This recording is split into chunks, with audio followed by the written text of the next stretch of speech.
Thank you for joining me on Wonders of the Money. I'm at beautiful Dix Lake. Whoa, I don't want to fall in the water again.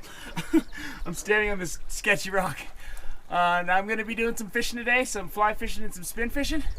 Okay, I just got here. I'm going to get ready to break out my fly rod and my spinning rod, get everything set up, and see if I can't bring you some kind of fishing action.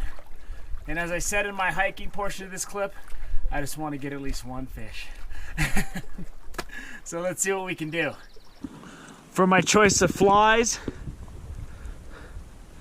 I don't know what this nymph is supposed to resemble, but it sure caught my eye. So I bought it. Usually I go a lot smaller than this, but if I can get away with this bigger one that sinks faster and I can strip faster and fish it like a streamer kind of, then I'll stick with it. If I don't get anything on this fly, then I will switch to something smaller and until I start catching fish. So let's see, that's what I'm gonna do. I got my fly rod ready and I'm gonna pound this rocky shoreline and maybe even get over there, but we'll see. Fly rod, I came back to where these creeks come in and I'm just casting that larger one. It's another brook trout, but he's pretty, but he nailed that fly, boy. And let's get a look at him. Oh, missed him. So as far as brook trout goes, that's a nice brook trout. In California anyway. But look at all the beautiful spots on him. Oh, that's a gorgeous looking fish, and he fought really hard, and I'm very pleased. Let's get him back in, there he goes. So yeah, I'm back here in this creek mouth now. And a lot of times you'll find a concentration of fish chilling back here. Because I fished a couple of spots. I didn't cast a lot because I was just trying to get around. But whenever I start having trouble catching fish, I always look for the creeks that are coming in. And sometimes you can get something, sometimes you don't. Who knows? Sometimes these fish will just nail it, and sometimes you can barely see anything happening. The rule of thumb is whenever you're fly fishing with nymphs in a lake and you don't have a strike indicator like me, anything that looks suspicious, set the hook or try to set the hook.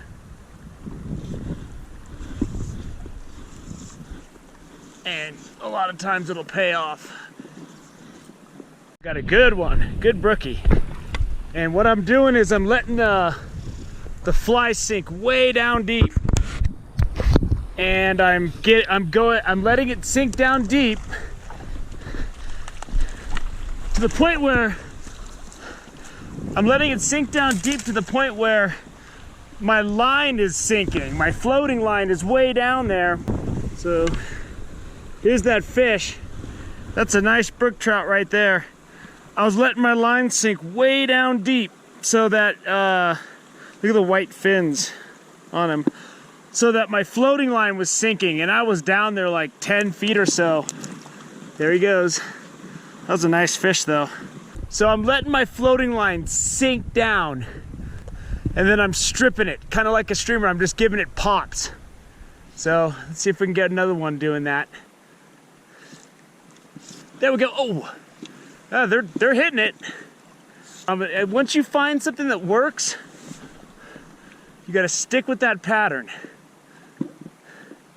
Because I was doing a fast retrieve earlier and they weren't hitting it, and I've gotten several good strikes on this deep retrieve.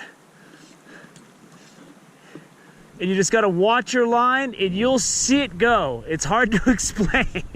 You know when you have a fish. That's all I can say.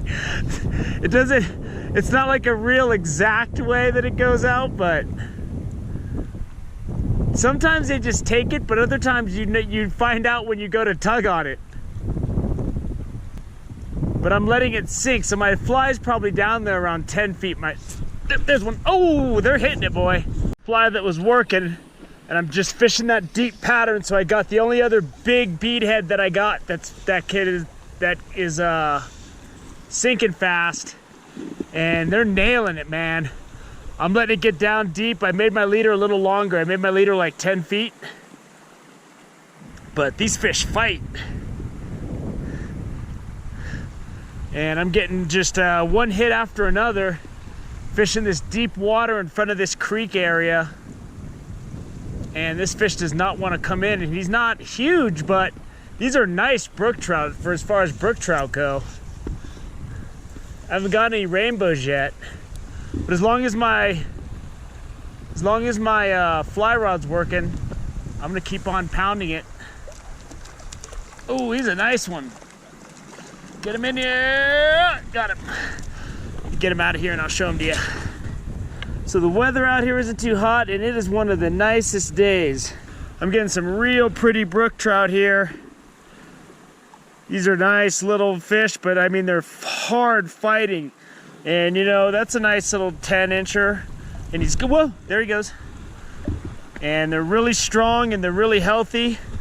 And I'm using now this big, ugly fly because it's the only other big beadhead I got. And I'm just doing that pattern where I'm letting it sink down deep. Sometimes the fish will hit it right under the surface. Sometimes you gotta let it get way down there, you know? Just one of those things. Nice one on my fly rod. Man, the fish are pumping up at Dick's, boy, and these are nice brook trout. Very nice fish. And I'm cheating and using this bigger nymph because it's easier for a lazy day of fishing, but whatever. And they're hitting this big fly right here, this big bee looking thing, whatever you want to call it. There he is. Nice brookie, hard fighting, great to catch on a fly rod, boy. I'm having a great time today. Just sitting in the water. And I guess a fish swam up and grabbed it while I was trying to get to a better spot. And then he wrapped around this tree. So this is a mess. I keep on hooking. He must have just swam up and grabbed that thing when it was sinking, because I wasn't even looking at my line. He's a little guy. I'll take an accidental fish whenever I can get it. Another one. This is the first place where I can actually see fish cruising. I kept looking and I found a good spot where there's a good pattern that I can take advantage of. And there's some nice brookies back here. This guy is really colorful. And they're just nailing this nymph. And these guys I can just see them cruising, and they're all cruising within, like, I'd say 10 feet of the shore. So when I say don't overlook the shore in my other videos, that's what I'm talking about. Always watch that shoreline, because these fish, in this situation, it's really calm back here. It's protected from the wind. And I started out trying to fish that windy stuff and it wasn't working. So here we are. I've caught a number of fish today. Let's see if we can get a couple more before I go. Well, I hope you enjoyed a little bit of fly fishing.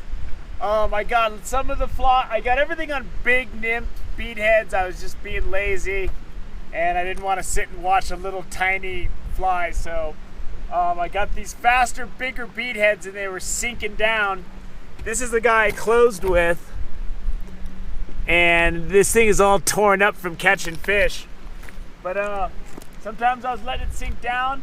Right over there in the corner, there were fish just right on the shore. So the fish were all over the place. I started out a little bit slow today. I was a little bit worried. But you know, I call it my rhythm. If it's going slow, I get into a good rhythm. I start catching fish. So I mean, it was just one after another. Once I got going, I didn't get anything for the first hour. So go figure whatever that means. But it was just an awesome day out here at Dick's Lake today. And you got that snow-covered hill over there. You got a waterfall right there, and I was just fishing kind of around this creek mouth.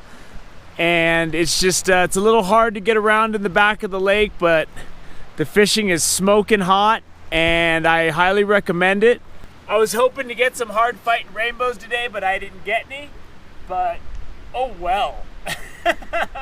I mean, I got everything I needed to get. I got some of the nicest brook trout I've gotten in years in an alpine lake, and Dick's Lake was well worth the wait.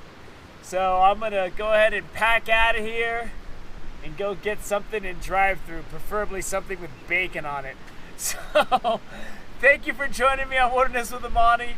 Until next time.